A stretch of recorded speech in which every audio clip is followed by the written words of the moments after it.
The howling wind carried a woman's scream across the barren landscape. But it wasn't fear that made Clara Rosewood cry out, it was frustration, as the stagecoach wheels sank deeper into the muddy rut, tilting the entire vehicle at a precarious angle.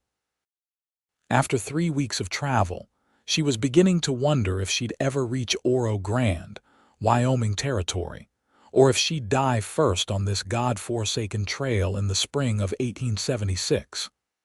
"Madam, you might want to step out while we fix this," the driver called down, his weathered face pinched with concern. "Might take a spell." Clara gathered her skirts and carefully navigated her way out of the stagecoach, mindful of the mud that threatened to ruin her best boots, the ones she'd saved specifically for meeting her future husband. The thought made her stomach twist with anxiety. What kind of man would be waiting for her? His letters had seemed kind enough, but paper could hide all manner of sins. "How much longer to Oro Grande?" she asked, shielding her eyes from the setting sun. The driver scratched his beard. "If we get moving in the next hour, we'll be there by nightfall, but I can't make no promises, Miss Rosewood." Clara nodded, trying to hide her disappointment. Another delay. She wandered a few paces from the coach, careful to stay within sight as the driver and his assistant worked to free the wheel. The vastness of Wyoming Territory stretched before her, so different from the crowded streets of Boston, where she'd spent all her 22 years. 3 months ago, she'd been safely ensconced in her father's home, working as a seamstress and watching life pass her by. Then her father died suddenly of pneumonia, leaving nothing but debts. Her choices had been few: become a burden to relatives who barely tolerated her existence, find work in a factory with brutal conditions, or answer an advertisement for a mail-order bride.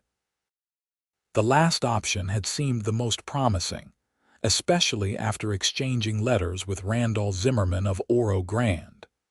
He described himself as a cattle rancher with a modest spread, seeking a woman of good character and practical skills. Clara had both, along with a desperate need for security. "Miss, get back to the coach," the driver's shout interrupted her thoughts. "Riders coming." Clara's heart leapt to her throat as she turned to see a cloud of dust in the distance. In her 3 weeks of travel, she'd heard enough stories about bandits and renegades to know that strangers on the frontier often meant trouble. She hurried back toward the stagecoach, but the wheel was still mired in mud. The driver and his assistant had already drawn their weapons, faces grim. "Get behind the coach, miss," the assistant said, his young face tight with anxiety. The riders drew closer, 3 men on horseback. Clara clutched her small reticule, which contained her few remaining valuables: her mother's locket, $20 in emergency funds, and the letters from Mr. Zimmerman. She'd die before surrendering those precious items. As the riders approached, the lead horseman raised his hand in greeting rather than drawing a weapon. He was tall, even on horseback, with broad shoulders and a face shadowed by a wide-brimmed hat.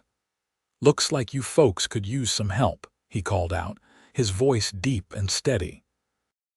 The driver kept his shotgun ready but lowered it slightly. "Depends on what kind of help you're offering." The rider dismounted with fluid grace, and Clara found herself staring at a man who embodied everything she'd imagined about the West. He was tall and lean, with sun-bronzed skin and eyes the color of the sky after a storm. His clothes were practical, dusty from the trail, but of good quality. "Name's Ross Zimmerman," he said, removing his hat. "Saw you were having trouble from up on the ridge. Thought I'd lend a hand." Clara's breath caught. "Zimmerman," she blurted out. "From Oro Grande." The man's gaze shifted to her, his blue eyes widening slightly as he took in her travel-worn appearance. "Yes, madam. My brother Randall sent me to meet the stage. When it didn't arrive on schedule, I got worried." "Your brother?" Clara repeated, trying to process this unexpected development. I'm Clara Rosewood. I'm here to marry my brother, Ross finished, a flicker of something disappointment crossing his face before it settled back into polite interest. He's waiting in town, eager to meet you. One of Ross's companions, a man with graying temples and a kind face, stepped forward. Ladies present, Ross. Let's get this coach moving before dark. For the next half hour, the three men worked alongside the stagecoach crew to free the wheel, using ropes and leverage to pull the vehicle from the mud. Clara watched Ross Zimmerman as he worked, noting the efficient way he moved and how the others naturally followed his lead. When the coach was finally ready to travel again, Ross approached her. Miss Rosewood, if you'd prefer to ride the rest of the way with me, it might be more comfortable than that coach. It's only about 5 miles to town. Clara hesitated, glancing at the muddy stagecoach. Is that proper? The older man with Ross chuckled. Don't worry, miss. I'm Sheriff Tom Wilson.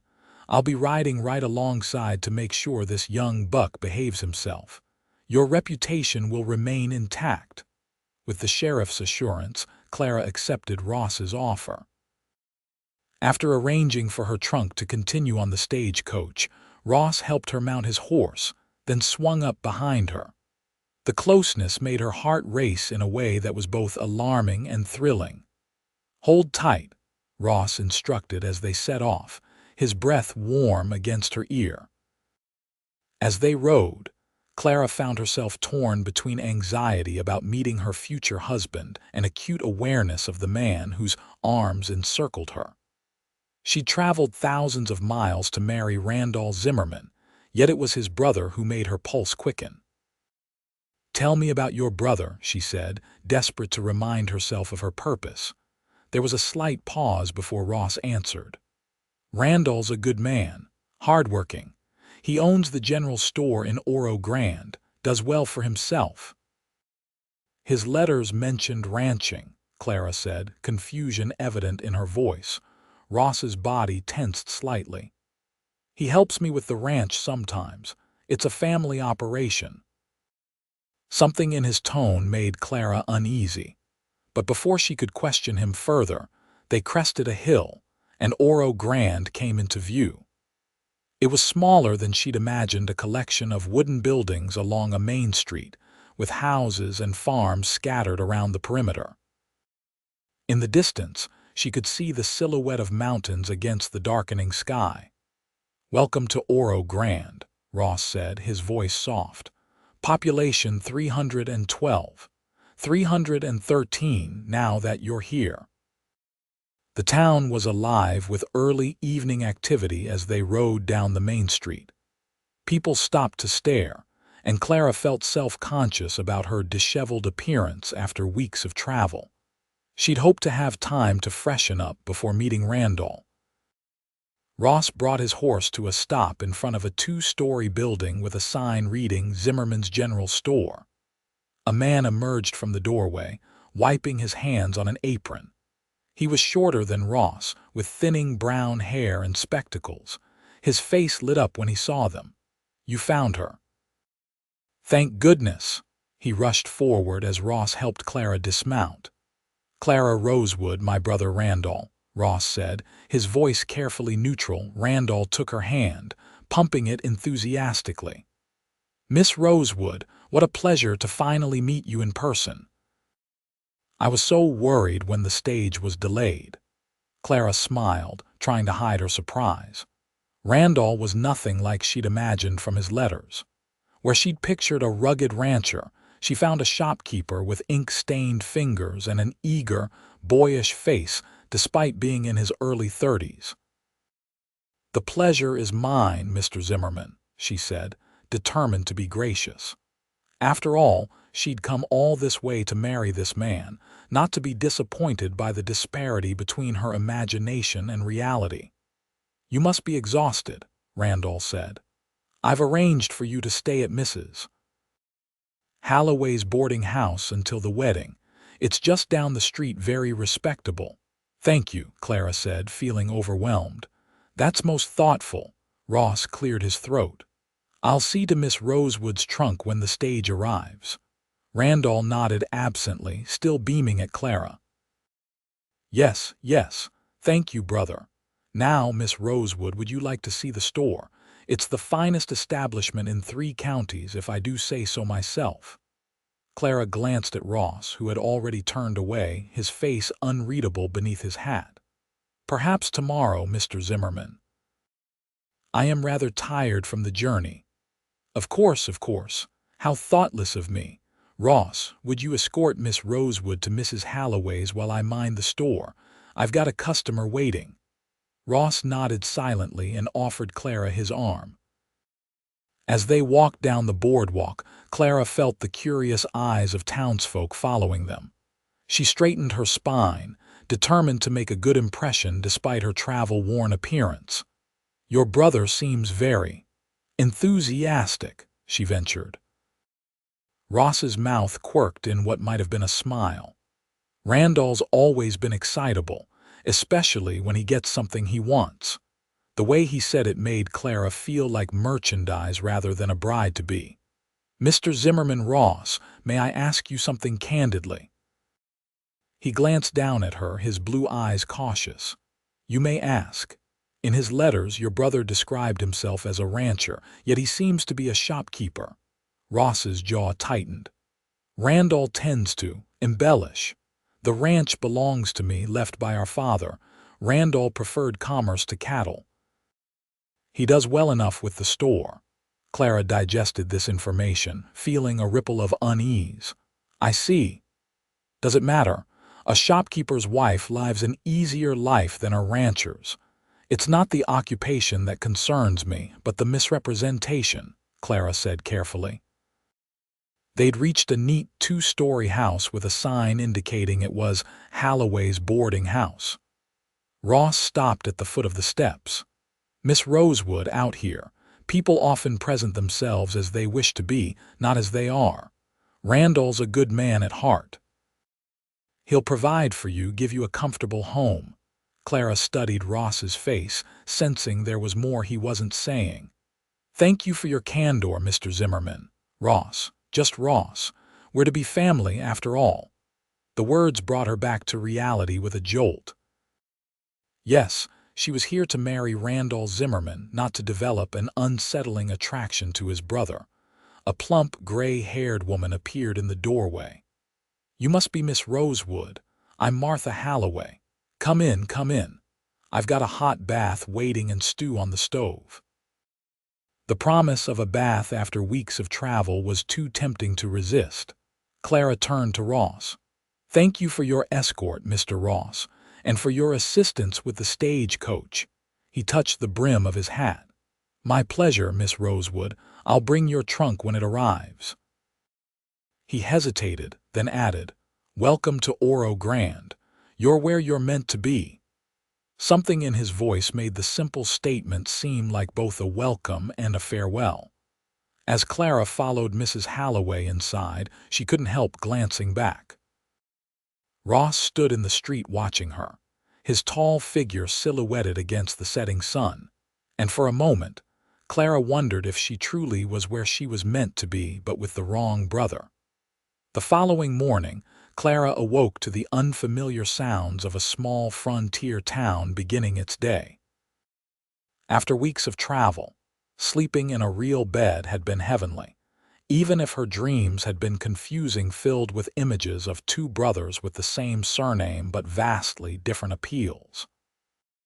She dressed carefully in her second-best dress, a blue calico that complemented her eyes, and arranged her chestnut hair in a simple but elegant knot. Today, she would begin in earnest her new life in Oro Grande, starting with a proper meeting with her fiancé. Mrs. Halloway provided a substantial breakfast and a wealth of town gossip. The Zimmerman brothers are quite the topic of conversation, the older woman confided as Clara sipped her coffee. Different as day and night, those two. Randall's been running the store since their father died 5 years ago, smart with numbers but not much for hard labor. Ross took over the ranch, built it up from nearly nothing after some bad years. He's not one for socializing, keeps to himself mostly. They seem to get along well enough, Clara observed. Mrs. Halloway made a non-committal sound. Blood's blood, but there's always been competition between them, especially when it comes to. She trailed off, suddenly seeming to remember she was speaking to Randall's fiancée. When it comes to what? Clara prompted. Oh, just business matters, Mrs. Halloway said evasively. Now, Randall said he'd come by at 10 to give you a proper tour of the town. You've got just enough time to get ready. Randall arrived precisely at 10, dressed in a well-pressed suit that seemed at odds with the dusty frontier town. He greeted Clara with enthusiasm, offering her a small bouquet of wildflowers. I thought we'd start with a tour of the store, he suggested, offering his arm. Then perhaps lunch at the hotel dining room, best food in town. Clara accepted his arm, noting that while Randall was perfectly pleasant and attentive, she felt none of the electricity she'd experienced during her brief contact with Ross. She pushed the thought aside. She hadn't come to Wyoming Territory for romance, but for security and a new beginning. Zimmerman's general store proved impressive, well-stocked with everything from farm implements to fine fabrics.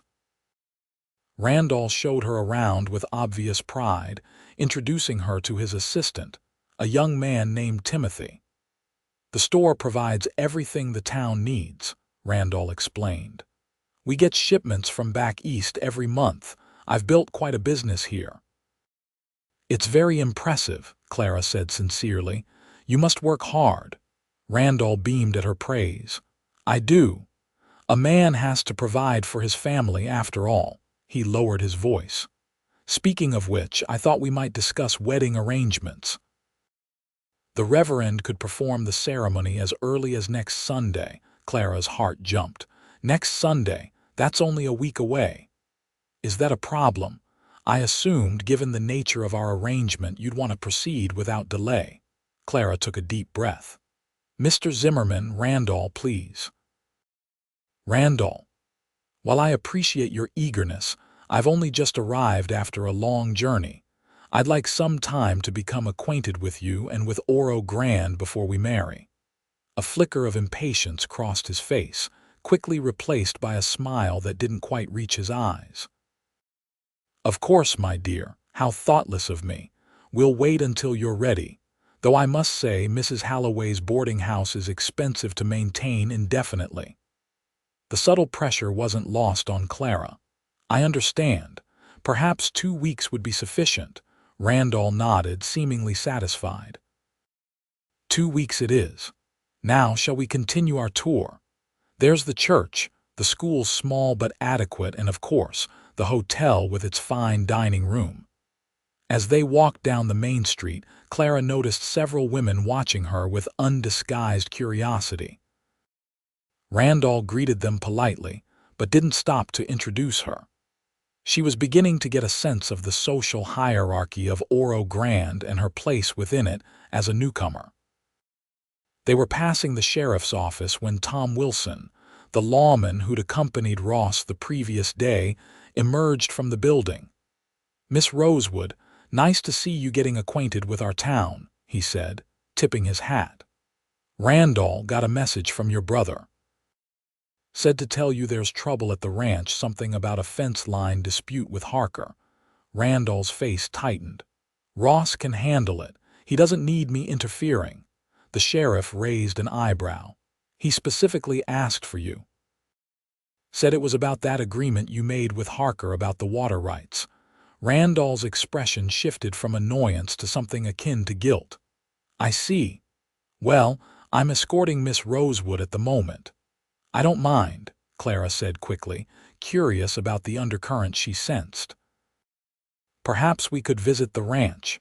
I'd be interested to see it. The ranch is no place for a lady, Randall said firmly. Especially with a dispute in progress. No, you return to Mrs. Halloway's and I'll call for you this evening for dinner. Clara felt a flash of irritation at being dismissed so easily, but she hid it behind a polite smile. "As you wish." As Randall hurried off to find a horse, Sheriff Wilson gave Clara a speculative look. "Ross's ranch is about 5 miles west of town. The Lazy Z, it's called. Fine spread, one of the best in the county. Shame you won't get to see it."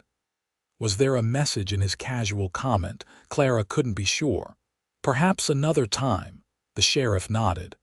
"Plenty of time for that, I suppose. Oro Grande might be small, but we look after our own here. You need anything, my office is always open." "Thank you, Sheriff." Left to her own devices, Clara decided to familiarize herself with the town rather than return to the boarding house. Oro Grande was small enough to walk from one end to the other in under 20 minutes. Besides the general store, there was a bank, a blacksmith shop, a small hotel with a dining room, 2 saloons, a church, a schoolhouse, and various other businesses essential to a frontier community. As she passed the milliner's shop, the door opened, and a smartly dressed woman emerged. She was perhaps a few years older than Clara, with striking features and confident bearing. "You must be the mail-order bride," the woman said without preamble. "I'm Sophia Bennett, the school teacher." "Clara Rosewood," Clara replied, extending her hand. "Yes, I arrived yesterday." Sophia's handshake was firm. "Well, Clara Rosewood, would you care to join me for tea?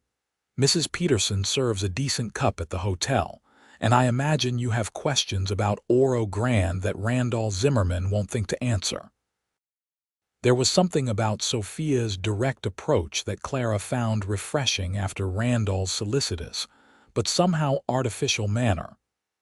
"I'd like that very much." Over tea, Sophia proved to be a wealth of information about the town and its inhabitants.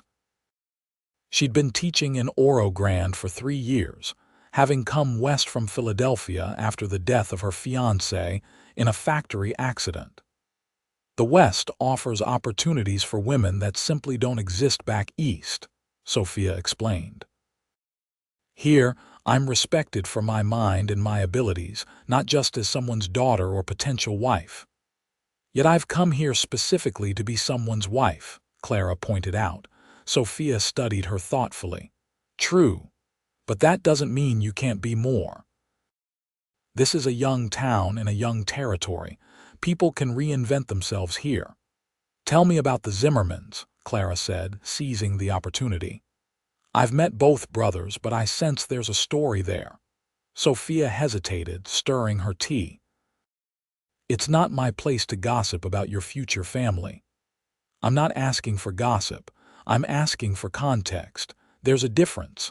A smile flickered across Sophia's face. "Fair enough. The Zimmerman brothers inherited their father's ranch and store 5 years ago. Jacob Zimmerman was a hard man but fair respected in these parts. He built both businesses from nothing.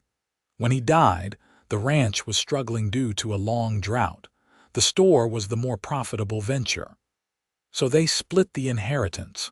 Randall took the store and Ross the ranch." "Not exactly. The will left everything to both sons equally.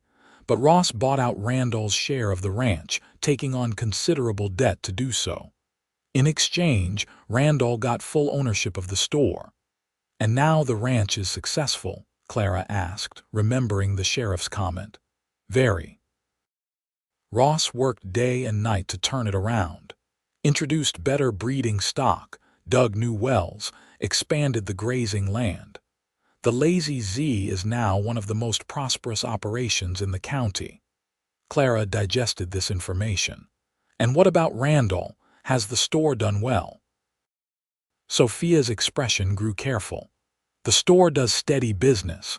Randall's a good businessman in many ways, but he's always been ambitious, wanted more than what a small town like Oro Grande could offer." There was something Sophia wasn't saying, but Clara didn't press. She'd learned enough for one day. "Thank you for the tea and conversation, Miss Bennett. It's good to meet someone close to my own age." "Sophia, please." And perhaps you'd consider helping at the school occasionally. We have 23 children of various ages, and an extra hand is always welcome." "I'd like that," Clara said, realizing she'd given little thought to how she would occupy her time as Mrs. Zimmerman. "I enjoy children." As they parted ways outside the hotel, Sophia hesitated. "Clara, one more thing. People in small towns talk. If you have questions about Randall or anyone else, ask directly. Don't rely on gossip." Clara nodded, appreciating the advice. "I will, thank you." The rest of the day passed quietly. Clara returned to the boarding house to rest and write a letter to her cousin in Boston, the only family member who had supported her decision to become a mail-order bride. She was finishing the letter when Mrs. Halloway knocked on her door. "You have a visitor downstairs, Miss Rosewood."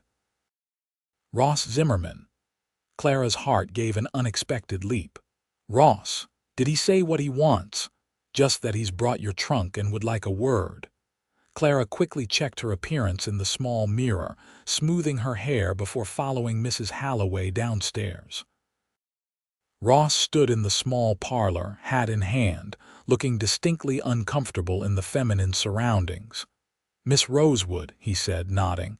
"Your trunk arrived on today's stage. Thank you for bringing it. That was very thoughtful." An awkward silence fell between them. Mrs. Halloway glanced from one to the other before discreetly withdrawing, though Clara suspected the older woman wouldn't go far. "How are you finding Oro Grande?" Ross asked finally. "It seems a pleasant town. Everyone has been welcoming." He nodded, turning his hat in his hands. "Good, that's good." He took a breath as if steeling himself. "Miss Rosewood, there's something you should know about my brother." Clara's curiosity piqued. "Yes, Randall's a good man in many ways, but he can be impulsive, driven by ambition rather than practicality." "I'm not sure I understand." Ross frowned, clearly struggling with what to say next. "Just be careful, ask questions. Make sure you know what you're agreeing to before the wedding." The warning sent a chill through Clara. "Mr. Zimmerman, Ross, if there's something specific I should know about your brother, please tell me plainly." He met her eyes, and Clara was struck again by their intense blue color. "It's not my place to interfere in Randall's affairs." "But I would never forgive myself if—" He broke off as the front door opened, and Randall himself entered the parlor. "There you are," Randall exclaimed, looking between them with barely concealed suspicion. "I've been looking all over town for you, Clara." "I was just delivering Miss Rosewood's trunk," Ross said, his expression shuddering closed. "Stage just arrived." "Well, that's neighborly of you," Randall said, his tone suggesting it was anything but. "I can take over from here. I'm sure you have ranch business to attend to." The tension between the brothers was palpable. Clara watched as Ross gave a curt nod, replaced his hat, and turned to leave. "Thank you for your assistance, Ross," she called after him. He paused at the door, glancing back with an unreadable expression. "You're welcome, Miss Rosewood." "Remember what I said." After he left, Randall turned to Clara with a brittle smile. "My brother isn't much for social graces, I'm afraid. Living out at that ranch with only cowboys for company has made him rather rough around the edges." "He seems perfectly gentlemanly to me," Clara said mildly. A flash of annoyance crossed Randall's face. "Yes, well, appearances can be deceiving. Now I've made reservations for dinner at the hotel. Shall we say 7 o'clock? I have some business to attend to first." Clara agreed, and Randall left shortly after. Alone again, she pondered the strange interaction between the brothers and Ross's cryptic warning. What was it about Randall that his own brother felt compelled to warn her about? She was still mulling over the question when Mrs. Halloway reappeared with a knowing look. "Men are complicated creatures, Miss Rosewood, especially brothers." "Indeed they are, Mrs. Halloway," Clara sighed. "Indeed they are." Over the next few days, Clara settled into a routine in Oro Grande. Mornings were spent helping at the school with Sophia, afternoons exploring the town or assisting at the general store, and evenings often in Randall's company. He was attentive and eager to please, presenting her with small gifts and introducing her to the better citizens of the town. Yet Clara couldn't shake the feeling that something was off. Randall talked constantly of the future of expansion plans for the store, of building a grand house on the edge of town, of the social standing they would enjoy. But he rarely asked about her interests or opinions, and when she inquired about practical matters like household finances, he brushed off her questions. Women needn't worry about such things, he told her one evening as they walked back from the hotel. Your pretty head should be focused on making a home, not balancing ledgers. The dismissal stung. In Boston, Clara had managed her father's household accounts for years. She was no stranger to practical matters, and Randall's attitude seemed at odds with the frontier spirit of capability she observed in other Oro Grande women.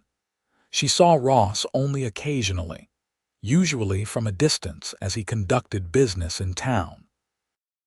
Each time, he acknowledged her with a respectful nod but made no attempt to speak with her.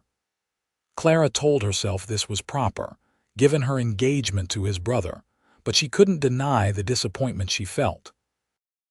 On the 5th day after her arrival, Clara was helping Sophia organize books in the schoolhouse when the teacher broached a delicate subject. The wedding is in just over a week, isn't it? Have you made arrangements with Reverend Collins? Clara shelved a primer before answering. Randall's handling those details. He seems to have everything planned. Sophia gave her a searching look. And you're comfortable with that, not having input on your own wedding. It will be a simple ceremony. What's there to plan? That's not what I meant. Sophia set down the book she was holding. Clara, forgive me for being forward, but are you certain about this marriage? You've known Randall for less than a week in person. Clara sighed, abandoning the pretense of organizing books. I came thousands of miles to marry him. I have no home to return to in Boston. What choice do I have? There are always choices, Sophia said firmly. You're skilled with a needle. I've seen your mending. You're educated and good with children. You could make your way here without a husband if you needed to. The idea was both terrifying and strangely liberating. Clara had never considered that she might have options beyond the marriage she'd traveled so far to secure. I made a commitment, she said finally, and Randall has been nothing but kind. Kindness is a start, but a marriage needs more than that. Sophia hesitated. Clara, there's something you should know. Last year, another woman came to Oro Grande to marry Randall, a widow from Denver named Margaret Wells. Clara felt as though the floor had dropped from beneath her feet. What happened? They were engaged for 3 weeks. Then suddenly she was gone. Randall said she'd changed her mind, returned to Denver, but she left without saying goodbye to anyone, including the friends she'd made here. People change their minds, Clara said weakly. They do, Sophia agreed. But it was the talk that followed that concerns me. Rumors about Randall's financial difficulties. Whispers that he'd misrepresented his circumstances to Margaret, just as he apparently did to you about being a rancher. Clara's mind raced, connecting various pieces: Ross's warning, Randall's evasiveness about finances, his urgent desire to marry quickly. Do you think he's in some kind of trouble? I don't know, Sophia admitted. But I care about this town and its people. That includes you now, Clara. Just be careful. The warning, so similar to Ross's, sent a chill through Clara. Thank you for telling me. I'll keep it in mind. After finishing at the school, Clara walked slowly back toward the boarding house, her mind in turmoil. She was so distracted that she nearly collided with a man exiting the bank. Pardon me, she began, then realized it was Ross, Miss Rosewood. He steadied her with a hand on her elbow, then quickly released her. "You seem troubled." Clara made a split-second decision. "Actually, I could use some advice. Is there somewhere we could speak privately?" Surprise flickered across his face, followed by concern. "The hotel has a small garden behind it, usually quiet this time of day." They walked in silence to the hotel, where Ross led her to a modest garden with a bench partially secluded by rose bushes. Clara sat, gathering her thoughts while Ross remained standing, his posture tense. "I heard about Margaret Wells," she said directly. Ross's expression tightened. "I see. So it's true, Randall was engaged before." "Yes." His voice was clipped. "About a year ago. And she left suddenly without explanation." Ross shifted uncomfortably. "That's Randall's account.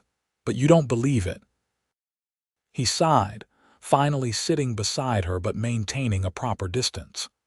"Miss Rosewood, Clara, please, given the circumstances." "Clara." Her name sounded different in his deep voice. "What exactly are you asking me? Is Randall in financial trouble? Is that why he's so eager to marry me?" Ross was silent for a long moment. "My brother has always lived beyond his means. The store does well enough, but Randall has expensive tastes and ambitious investments. Investments that haven't paid off. Some have, some haven't. Last year, he put considerable money into a silver mine north of here. It hasn't produced as expected." Clara processed this information. "And my dowry would help his situation." It wasn't a question, but Ross answered anyway. "The $1,000 you brought with you would certainly ease his immediate concerns." Clara felt sick. The money, her father's insurance payment, and the sale of their modest possessions represented everything she had in the world. She'd been prepared to contribute it to building a life with Randall, but the idea that he might be marrying her primarily for that sum was devastating. "There's more, isn't there?" she pressed, seeing the conflict on Ross's face. He stood abruptly. "This isn't right. I shouldn't be discussing my brother's affairs behind his back." "Ross, please. I came all this way based on Randall's letters that apparently misrepresented his circumstances. I deserve to know the truth before I make a lifelong commitment." His broad shoulders sagged slightly. "You're right. You do deserve the truth." He turned to face her, his expression grave. "Randall owes money to some dangerous men in Cheyenne, men who don't take kindly to late payments." "How much?" $3,000. "Due in 2 weeks." Clara's heart sank. "And my 1,000 wouldn't even cover half." "No, but it might buy him time to raise the rest. Or it might disappear into the debt with nothing to show for it." Clara stood, pacing the small garden. "Does the whole town know about this?" "No, only me and Sheriff Wilson. Randall's been careful to maintain appearances." "Why didn't you tell me this when I first arrived?" Ross's expression was pained. "He's my brother, Clara. Despite everything, I wanted to believe he might genuinely care for you, that your arrival might change things. And it wasn't my place to interfere. Yet here you are, interfering." There was no accusation in her tone, only a statement of fact. "Here I am," he agreed quietly, "because I can't stand by and watch another woman be deceived by my brother." The implication was clear. "You think Margaret Wells discovered Randall's financial troubles and left?" "I think she discovered something that made her flee in the night without even packing all her belongings." Ross's jaw tightened. "Randall claimed she stole money from him before leaving. I never believed it." Clara felt as though she were drowning, the future she'd imagined crumbling around her. "What am I to do now? I have nowhere to go, no family to return to." "You could stay in Oro Grande," Ross suggested, his voice carefully neutral. "As Miss Bennett may have mentioned, there are opportunities here for a woman of your capabilities." Clara looked at him sharply. "You've discussed me with Sophia." A faint flush colored Ross's cheeks. She approached me, concerned about history repeating itself. She's protective of newcomers to town, especially women. I see.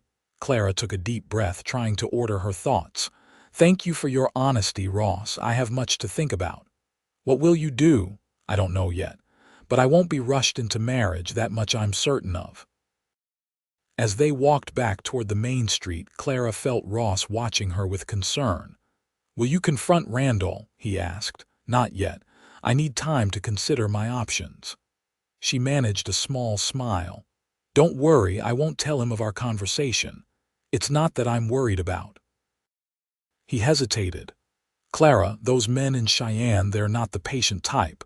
If Randall can't pay. The warning hung in the air between them. I understand, I'll be careful. They parted ways at the corner. Ross heading toward the livery stable where his horse was presumably boarded, Clara continuing toward the boarding house. She felt his eyes on her back as she walked away, and for a moment, she was tempted to turn around to ask for more of his time, more of his steady presence.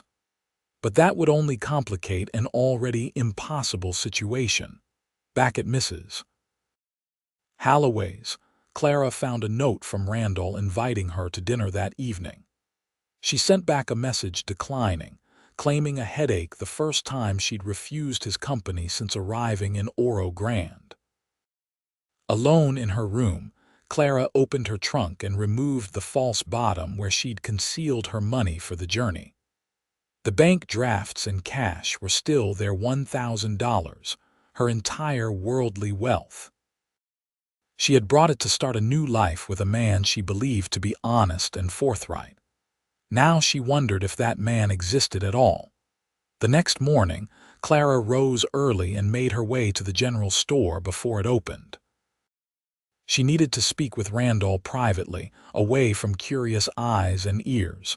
She found him in the back office, reviewing ledgers with a furrowed brow. He looked up in surprise when she entered, quickly closing the book. Clara, this is unexpected. Is everything all right? I was concerned when you canceled dinner. I needed time to think, she said, remaining standing despite his gesture toward a chair. Randall, I have some questions that require honest answers. His expression turned wary.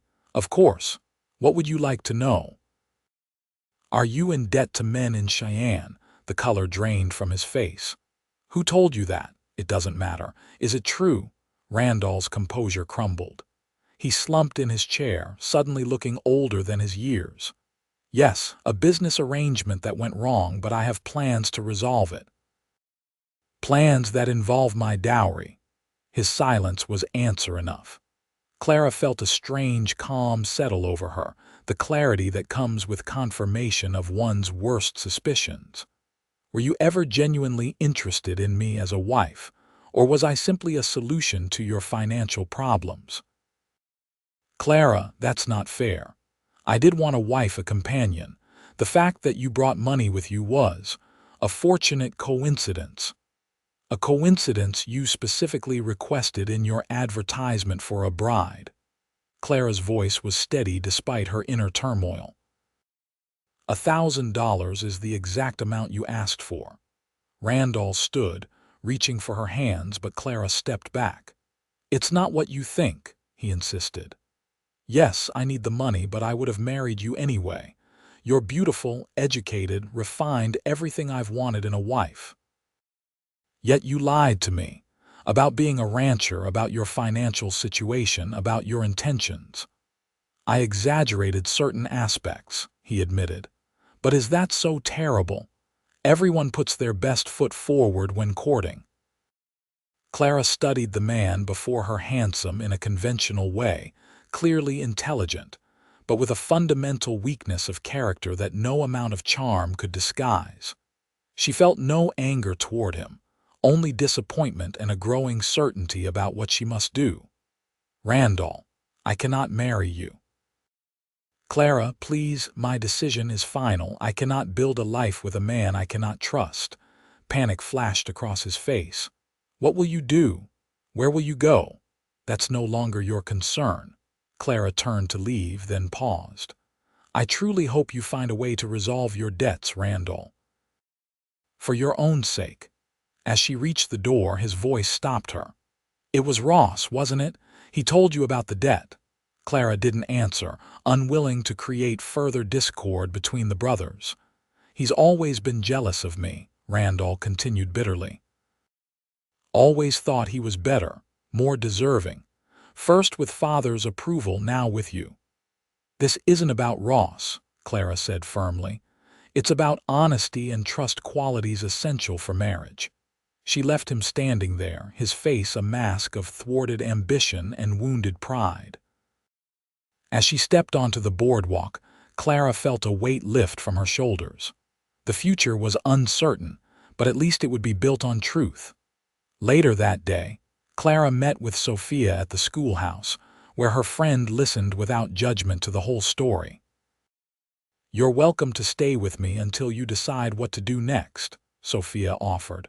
"My house is small, but there's room for two." "Thank you," Clara said gratefully. "Mrs. Halloway's is lovely but expensive. I need to conserve my funds while I consider my options." "Have you thought about opening a dress shop? There's no dedicated seamstress in Oro Grande, and your work is exquisite." The idea had merit. Clara had been sewing since childhood and had managed a small business making and altering dresses in Boston. It would require capital to purchase materials and rent a space. The building next to the bakery is vacant. Old Mr. Tennyson would probably rent it reasonably. As for materials, you could start small and build as you go. For the first time since her confrontation with Randall, Clara felt a glimmer of hope. Perhaps there was a place for her in Oro Grande, after all, not as Mrs. Zimmerman, but as Clara Rosewood, seamstress and independent woman. "I'll consider it," she promised. "But first, I need to settle matters with Randall completely. I'll move my things to your house tomorrow, if that's all right." As Clara left the schoolhouse, she was so absorbed in her plans that she nearly collided with Ross for the second time in as many days. "We must stop meeting like this," she said, attempting lightness despite the seriousness of her situation. "Clara." His expression was grave.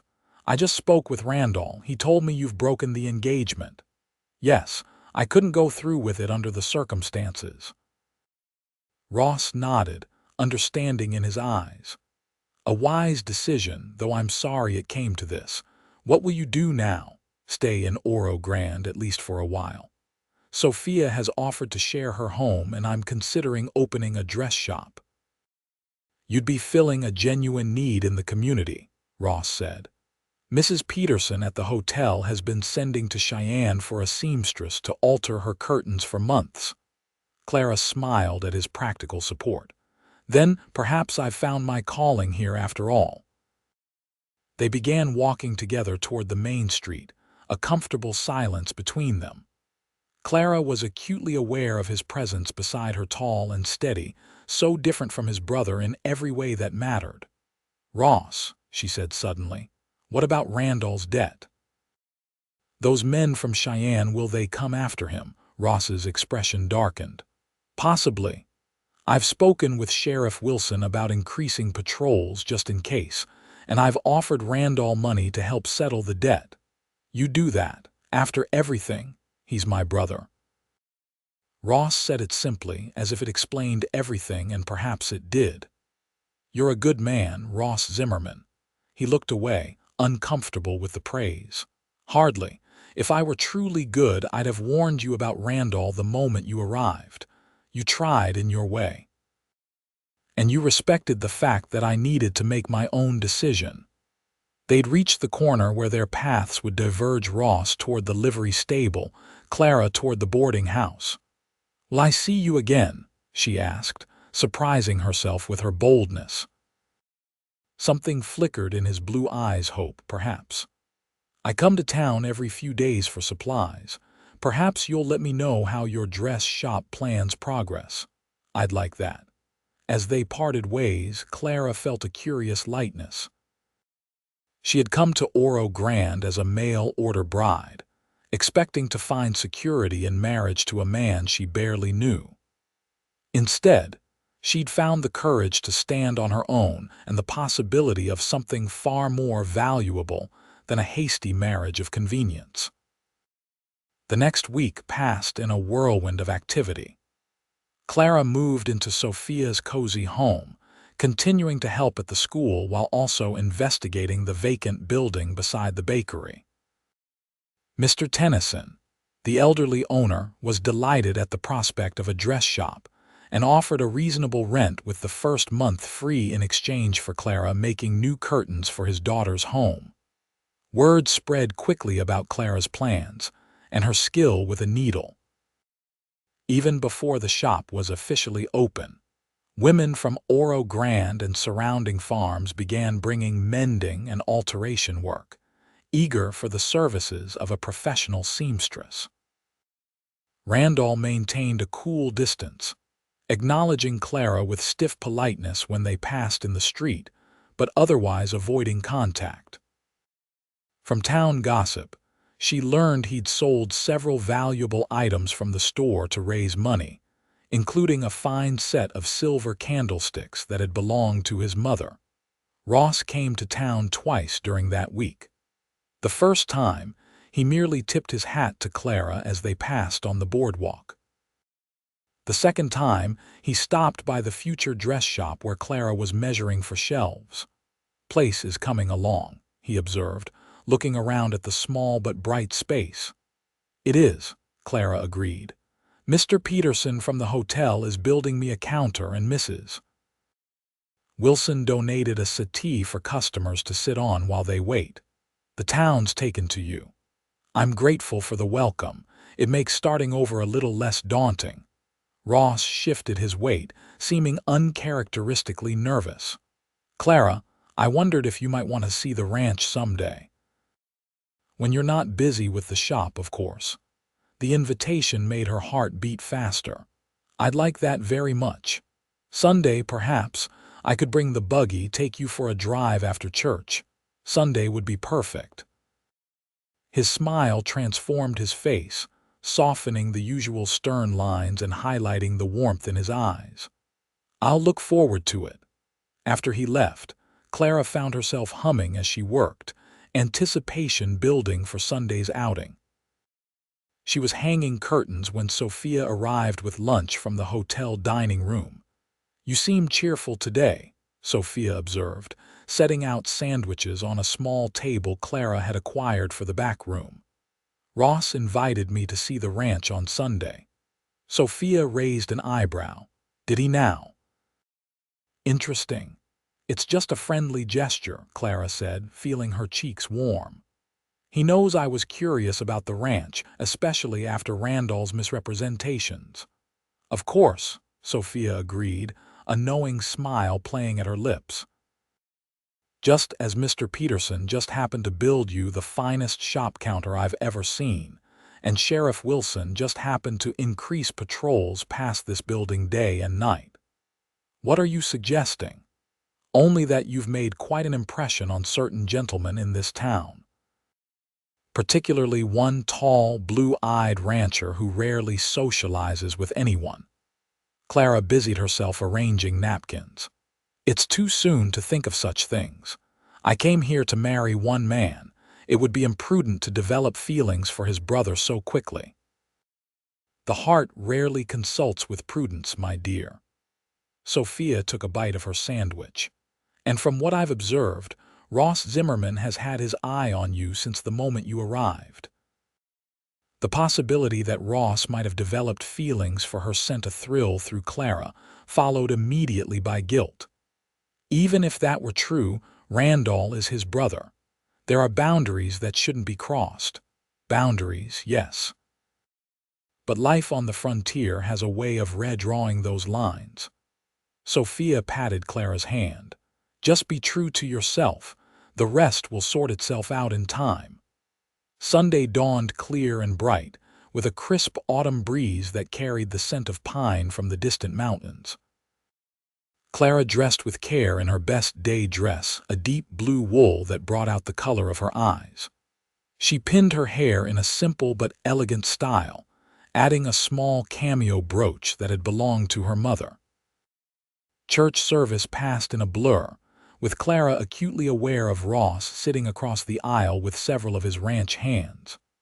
Randall was conspicuously absent, though few in the congregation seemed to notice or care. After the service, Ross approached as Clara chatted with Sophia on the church steps. "Miss Rosewood," he said formally, mindful of the public setting, "if you're still available for that drive I mentioned." "I am, thank you." He offered his arm, and Clara placed her hand upon it, feeling the solid strength beneath his Sunday suit. Sophia gave her a discreet wink as they departed, causing Clara to blush faintly. Ross had brought a buggy rather than riding horseback, for which Clara was grateful. He handed her up with careful courtesy before taking his place beside her.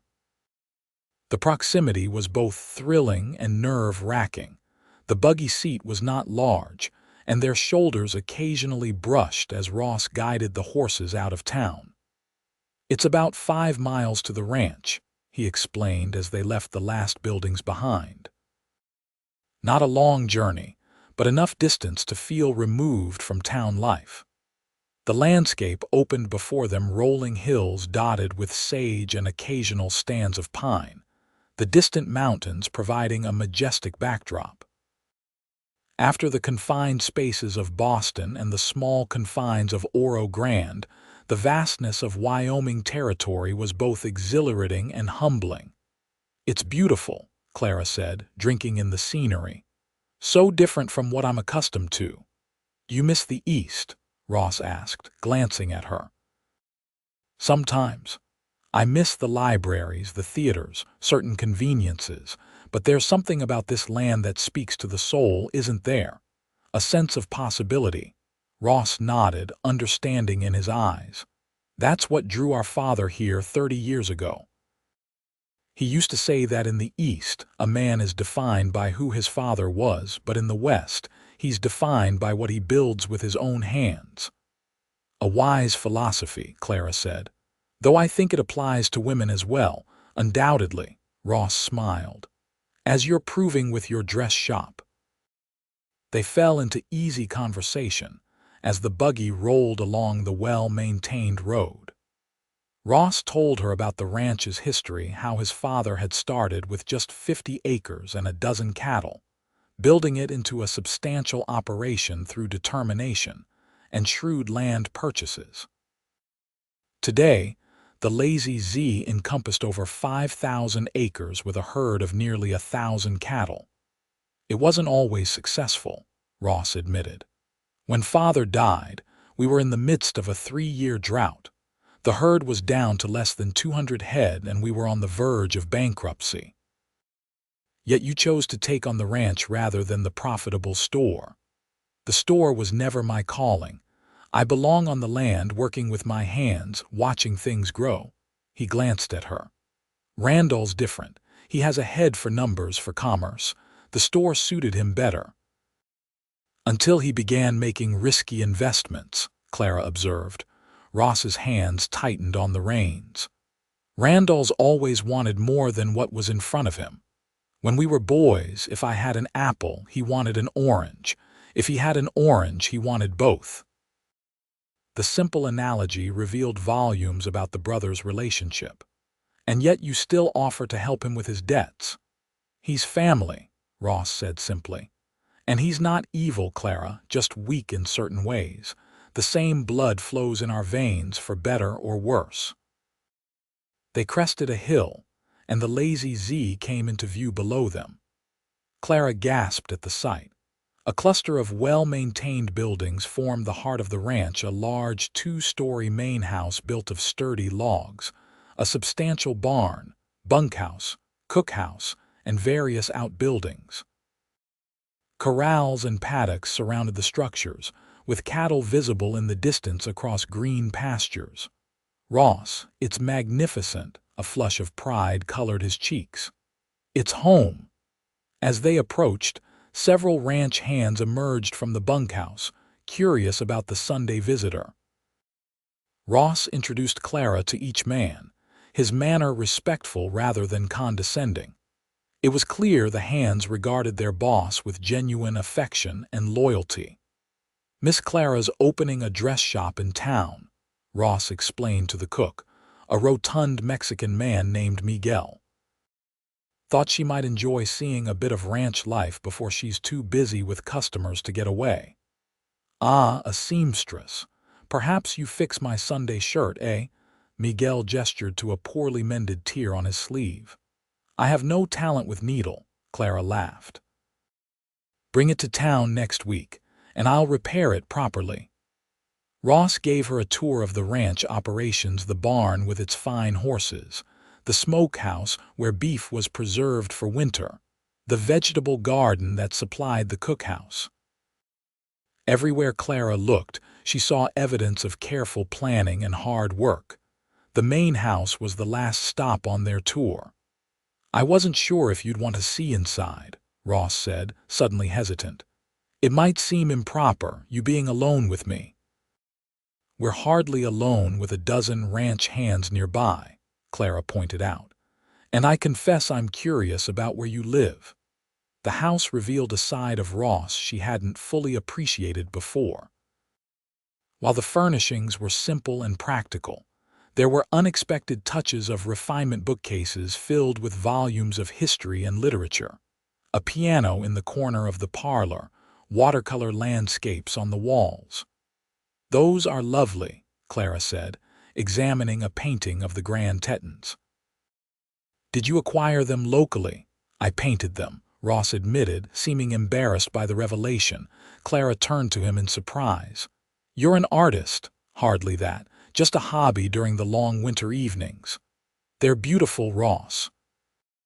Clara studied the painting more closely, noting the careful attention to light and shadow. "You have genuine talent." His discomfort with the praise was endearing. "Would you like some refreshment before we head back to town?" Miguel left lemonade in the icebox. Over lemonade in the kitchen, Clara found herself sharing stories of her childhood in Boston, her father's bookshop, her mother's early death, her years learning dressmaking from an elderly neighbor. "After father died, there was nothing to keep me in Boston," she concluded. "No family, no inheritance, just debts and memories. Becoming a mail-order bride seemed a practical solution." "And now," Ross asked quietly, "do you regret coming to Oro Grande?" Clara considered the question seriously. "No. Despite everything, I believe I'm where I'm meant to be." His gaze held hers for a long moment. "I'm glad to hear that." On the drive back to town, they fell into a comfortable silence, each absorbed in their own thoughts. The sun was beginning to set, painting the landscape in gold and amber hues. "Thank you for today," Clara said as the buildings of Oro Grande came into view. "It's helped me understand this place and you better." "The pleasure was mine," Ross replied, his deep voice sincere. "Perhaps when your shop is established, you might consider another visit." The aspens on the North Ridge turn a remarkable gold in late autumn. "I'd like that."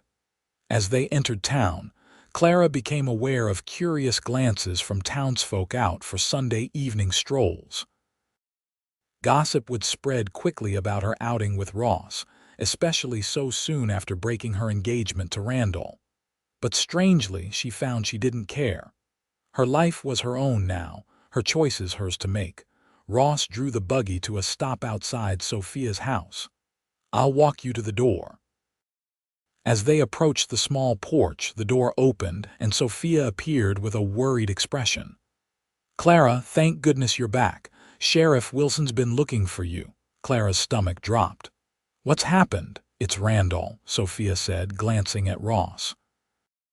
"The men from Cheyenne came to collect their debt. There was a confrontation at the store." Ross's face hardened. "Is he hurt?" "No, but one of the men is. Randall pulled a gun when they threatened him." Sheriff Wilson arrived just as it happened and managed to prevent anyone from getting killed, but it's a mess. The wounded man is at the doctor's and Randall's in jail for his own protection. Ross turned to Clara. I need to go. Of course, she said, understanding his obligation to his brother despite everything. Will you let me know what happens? He nodded, already turning back toward the buggy. Sophia, look after her. Always, Sophia promised, putting an arm around Clara's shoulders. As Ross drove away, Clara felt a curious mix of emotions: concern for the situation, disappointment at the abrupt end to their day, and a growing certainty that her feelings for Ross Zimmerman had evolved far beyond simple friendship. The next morning, Clara was arranging fabric samples in her nearly completed shop when the door opened. She looked up expecting a customer, only to find Sheriff Wilson removing his hat as he entered. Miss Rosewood, he greeted her. Got a minute to talk? Of course, Sheriff. Is this about what happened with Randall? Wilson nodded, running a hand through his graying hair. Partly. Thought you should know the situation given your prior connection to him. I appreciate that. Please sit. She gestured to the newly arrived settee. The sheriff settled his large frame onto the delicate furniture with visible discomfort. The men from Cheyenne have agreed not to press charges for the shooting, provided Randall pays his debt in full by the end of the week. And can he do that? Ross is arranging it. Taking out a loan against the ranch to cover the amount. Clara felt a surge of concern, but that puts his own property at risk. Ross knows what he's doing. He's worked too hard to lose that ranch now. Wilson cleared his throat. But that's not the main reason I'm here, Miss Rosewood. There's something else you should know about Randall. Clara tensed. What is it? When we searched his office after the incident, we found something concerning. Letters, addressed to 3 different women in different cities, all similar to the ones he presumably sent you. The implication was clear.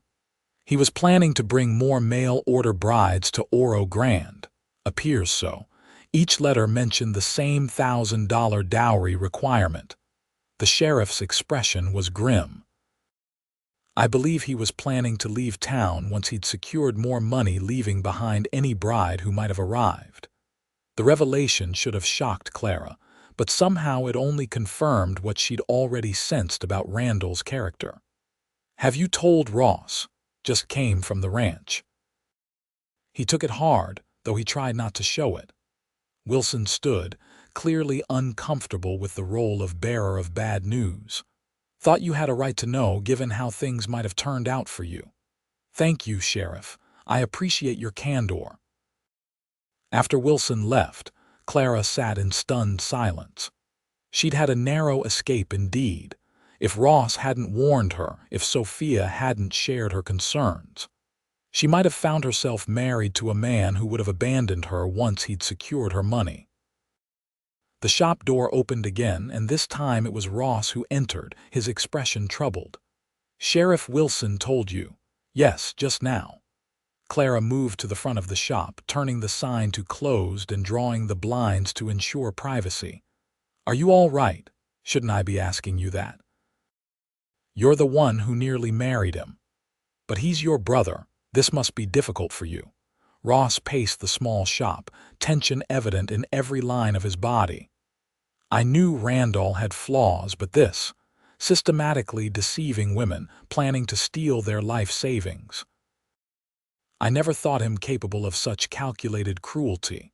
Clara approached him cautiously. What will happen to him now? He's leaving Oro Grande. Part of the arrangement with the men from Cheyenne. Once the debt is paid, he's to go elsewhere and never return. Ross stopped pacing, his face a mask of conflicting emotions. I'm buying the store from him, giving him enough money to start fresh somewhere else, on condition he never attempts this scheme again. And you believe he'll honor that condition? Sheriff Wilson is sending telegrams to the women he was corresponding with, warning them, and to lawmen in neighboring territories, describing Randall's scheme. If he tries it again, he'll face prison. Clara nodded, relieved that precautions were being taken to protect other women from Randall's deceptions. And the store? What will you do with it? Sell it, probably. Unless. Ross hesitated. Unless you'd be interested in renting this space for your dress shop instead. The store has better visibility on the main street, more room for your business to grow. The offer was unexpected but practical. That's very generous, Ross. I'd need to consider the financial aspects, but it might be ideal. Take your time deciding. The building isn't going anywhere. He moved toward the door, then paused. Clara, I want you to know. What Randall did, the man he revealed himself to be, that's not me. I need you to believe that. I do believe it, she said softly. I've seen your character in your actions, not just your words. You're nothing like your brother, Ross. Relief washed across his face. Thank you for that. After he left, Clara found herself standing at the window, watching his tall figure stride down the street toward the jail. Despite the trouble with Randall, despite the complicated circumstances of their acquaintance, she couldn't deny that Ross Zimmerman had come to mean a great deal to her in a very short time. The next 2 weeks passed in a blur of activity. Clara officially opened her dress shop, initially in the small space next to the bakery, with plans to move to the larger storefront once Randall departed. Business was brisk from the start, with women from Oro Grande and surrounding ranches eager for her services. Randall left town quietly one morning, boarding the eastbound stage with little fanfare. Ross saw him off, their farewell stiff and formal according to witnesses. The store remained closed, its future dependent on Clara's decision about relocating her business. Ross came to town regularly during this period, often finding reasons to visit Clara's shop. Sometimes he brought small gifts, a bouquet of wildflowers, a book of poetry he thought she might enjoy, a piece of fine lace acquired from a passing peddler. Each visit deepened their connection, their conversations ranging from practical matters of business to philosophical discussions about life and purpose. "You seem happy here," Ross observed one afternoon as he helped Clara rearrange furniture to accommodate a new sewing table. "The town's certainly taken to you." "I am happy," Clara realized, somewhat surprised by the truth of it. "This isn't the life I expected when I left Boston, but in many ways it's better. I feel useful, valued for my skills rather than just as someone's daughter or potential wife." "You're building something of your own. There's deep satisfaction in that." "Yes, exactly." She studied him as he shifted the heavy table into place with ease. "Is that how you feel about the ranch?" "It is. Though it's more than satisfaction, it's a sense of rightness. As if I'm doing precisely what I was meant to do in exactly the place I'm meant to do it." "You're where you're meant to be," Clara said softly, echoing his words from her first day in Oro Grande. Ross straightened, his blue eyes intent on hers. "Clara, I've been wanting to ask you something." Her heart quickened. "Yes. Would you consider having dinner with me? Not at the hotel dining room, but at the ranch. A proper dinner, just the two of us." The invitation was clearly significant, a formal declaration of his interest beyond friendship. "I'd like that very much." His smile transformed his face. "Saturday, I could pick you up at 5. Saturday would be perfect." After Ross left, Sophia arrived with fabric samples from her recent trip to Cheyenne. She took one look at Clara's flushed face and raised an eyebrow. "Well, something's happened, out with it." Clara shared the dinner invitation, unable to keep the excitement from her voice. "It's about time," Sophia declared. "The man's been smitten with you since you stepped off that stagecoach." "Sophia, that's ridiculous. He barely knew me then." "Sometimes it doesn't take long to recognize something special." Sophia laid out the fabric samples on the counter. I saw how he looked at you that first day, then watched him struggle with his conscience because you were engaged to his brother. The man's been tied in knots for weeks." "Do you think it's too soon?" Clara asked, suddenly serious. "After everything with Randall." "You were never in love with Randall," Sophia pointed out. "Your engagement was a practical arrangement that you wisely dissolved when you discovered his deception. As for Ross, the heart knows what it wants, Clara, and yours clearly wants him." Clara couldn't deny the truth of it. Somewhere amid the chaos of her arrival in Oro Grande, the dissolution of her engagement, and the establishment of her business, she had fallen deeply in love with Ross Zimmerman. Saturday evening arrived clear and cool, with the first hints of autumn color touching the trees around Oro Grande. Clara dressed with particular care in a new gown she'd made herself, a deep emerald silk that complemented her chestnut hair and fair complexion. Ross arrived precisely at 5, looking uncommonly handsome in a well-cut suit rather than his usual ranch attire. His eyes widened appreciatively at the sight of Clara. "You look beautiful," he said simply. "Thank you. You're quite handsome yourself." The compliment brought a flush to his tan cheeks, endearing him to her even more. The drive to the ranch passed quickly, filled with comfortable conversation and increasingly lingering glances. Clara found herself acutely aware of Ross's proximity, the warmth of his arm occasionally brushing hers as he guided the horses. At the ranch, Clara was surprised to find the house transformed. Lanterns illuminated the porch, and through the windows she could see the glow of candles. Ross helped her down from the buggy with gentle hands that lingered perhaps a moment longer than necessary. "The men are all in town for Saturday night," he explained as he escorted her to the house. "We'll have privacy for our dinner." Inside, the dining table was set with fine china and crystal that Clara hadn't seen during her previous visit. A delicious aroma wafted from the kitchen. "Did you cook?" she asked, surprised. Ross smiled. "Miguel prepared everything before he left. I just need to serve it." "Would you like a glass of wine while I see to that?" Over a meal of perfectly roasted beef, garden vegetables, and fresh bread, they talked about everything and nothing: childhood memories, hopes for the future, books they'd enjoyed, places they'd like to visit. As the evening progressed, Clara felt a growing certainty that this was right, that Ross was right. After dinner, Ross suggested a walk to see the sunset from a nearby ridge. The air was crisp with the promise of autumn, the sky a canvas of crimson and gold as the sun sank toward the distant mountains. "It's breathtaking," Clara said, drawing her shawl closer against the cooling air. "Yes, it is." But Ross wasn't looking at the sunset. He was looking at her.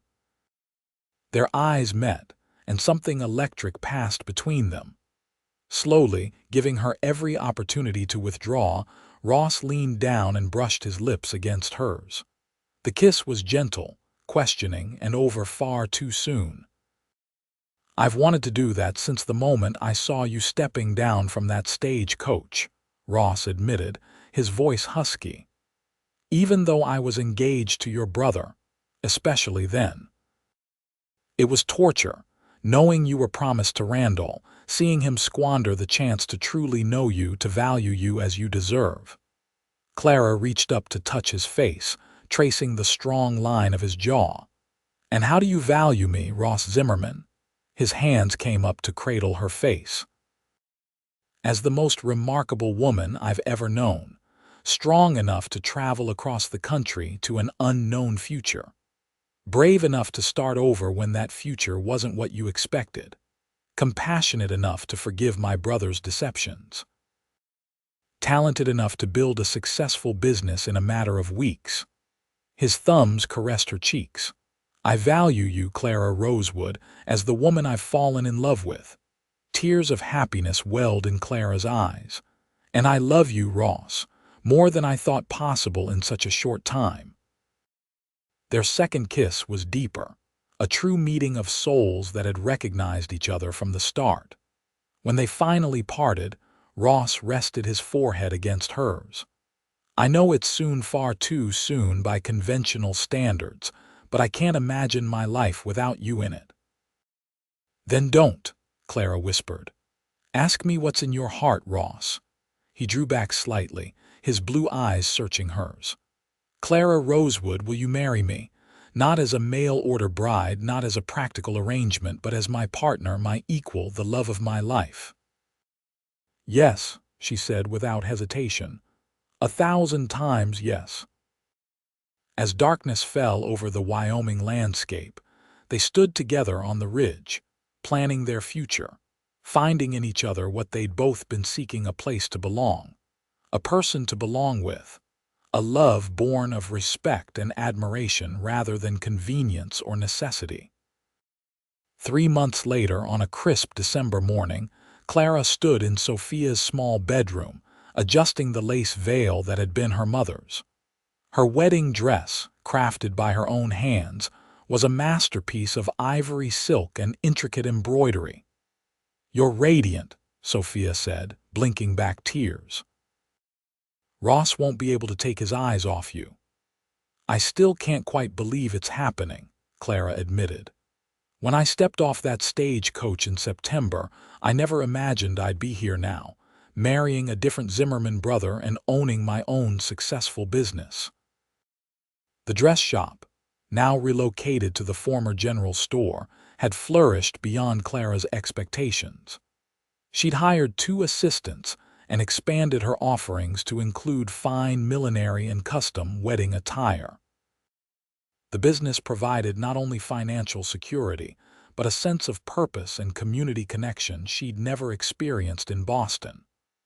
Life has a way of leading us where we need to be, even when we think we're headed somewhere else entirely, Sophia observed, adjusting a flower in Clara's hair. A knock at the door announced Sheriff Wilson, who had offered to escort Clara down the aisle in the absence of her father. "Ladies, the church is full to bursting. I think half the territory has turned out for this wedding." It seemed true enough when Clara entered the small church on Wilson's arm.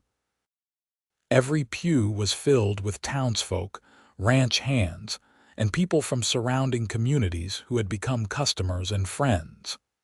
At the altar, Ross waited, his face lighting up at the sight of her in a way that made Clara's heart soar. The ceremony was simple but deeply meaningful, with vows they had written themselves. When Reverend Collins pronounced them husband and wife, the cheer that went up nearly raised the rafters of the little church.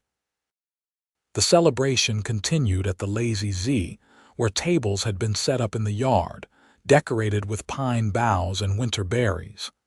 As husband and wife greeted their guests, Clara caught sight of a familiar figure standing at the edge of the gathering. "Randall," she whispered to Ross. "He came." Ross nodded, his expression complex. "I sent him a telegram, didn't think he'd accept."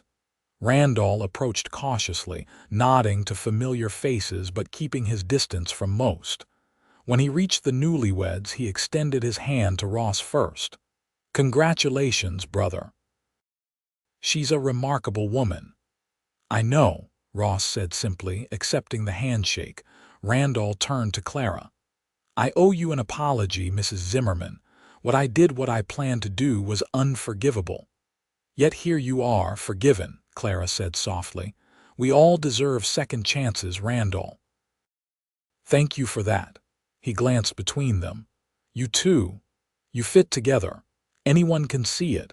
I think perhaps I knew it from the start, which is why he broke off, shaking his head. "It doesn't matter now. I wish you both happiness."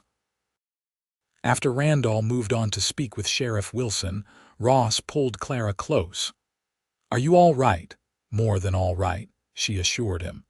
"It feels like closure seeing him here. A final chapter on what brought me to Oro Grande." "And the beginning of our story," Ross murmured, brushing his lips against her temple. As the celebration continued into the evening, with dancing and feasting beneath stars that shone like diamonds in the clear winter sky. Clara found herself standing with Ross at the same ridge where he had proposed. The ranch spread before them, a patchwork of fields and pastures, the buildings glowing with lantern light against the darkness. It's hard to believe that just 3 months ago, I was a mail-order bride stepping off a stagecoach, exhausted and uncertain, Clara mused, leaning against her husband's solid warmth. And now this is home. Ross wrapped his arms around her from behind, his chin resting on her head. The moment I saw you, I knew. Knew what? That you were where you were meant to be. His voice was soft with emotion. Not as Randall's bride, but here in Oro Grande, with me. Clara turned in his arms, reaching up to trace the beloved features of his face. You were right. This is exactly where I'm meant to be. As they sealed the moment with a kiss, Clara Rosewood Zimmerman knew with absolute certainty that her journey, which had begun with a desperate decision in Boston and a long, arduous trek across the country, had indeed led her exactly where she was meant to be. In the arms of a man who valued her for herself, in a community where she could contribute meaningfully, in a life built on truth and love rather than convenience and necessity. The mail-order bride had found her home, not in the arrangement she'd anticipated, but in the unexpected love that had been waiting for her all along.